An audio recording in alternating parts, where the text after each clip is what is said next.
Hello guys! For today's video ay pupunta tayo ng Twice.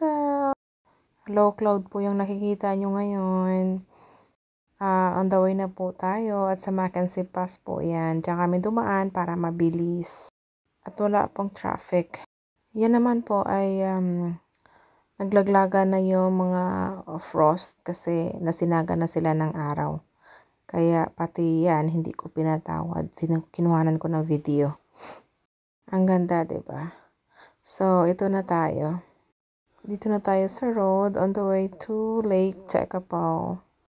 Tapos, sa nakikita niyo po, ayan yung itsura niya. Grabe talaga. Hoarfrost ang tawag dyan. 'Di ba nakita niyo naman ang daming sasakyan nakaparking. Alam niyo ba, puro halos mga Pilipina yan at mga Indians. Nakaka-excite pa. Alam mo yung nanggaling tayo sa tropical country tapos makita mo yung ganyan itsura. Ay, ang cute, di ba? Ang ganda lang. Siyempre, mawawala ba yung picture-picture at video-video, di ba? Hindi talaga mawawala yan, di ba? Ang cute. Tapos, hindi na ako nakontento. Binidyohan ko pa rin yung mga puno na puno ng frost. Ito yung resulta ng frost na sobrang lamig. Kaya parang nag-ano na siya, nagyeyelo. Pero hindi siya snow ha. Yung sobrang frost lang talaga every morning. Tapos walang araw. Fog pa. Kaya hindi siya natutunaw. Ang cute-cute lang.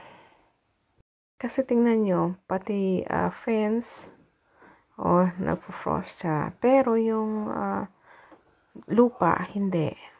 Brown pa rin siya. Yun nga lang, yung road, parang black ice. Delikado sa mga riders. Ito yung maganda kasi lahat ng mga damo, mga bushes, mga bato, hindi nga yung bato pala. Yung mga dahon lang talaga. Tingnan mo yung punong kahoy. Ang ganda. Tingnan parang, alam mo yun, white Christmas. Tingnan mo naman ako. Enjoy na enjoy. Ina-enjoy ko talaga yan kasi yung winter dito, medyo malayo sa Timaru, mga 1 hour drive. Kaya sa tuwing winter, ini-enjoy ko talaga.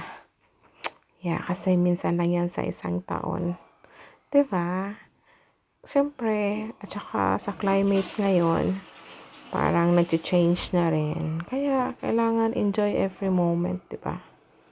Yep, ganyan lang po. Diba? Enjoy watching. Yeah, ganda-ganda. So, that's it for my today's vlog. See you again in my next video. Bye.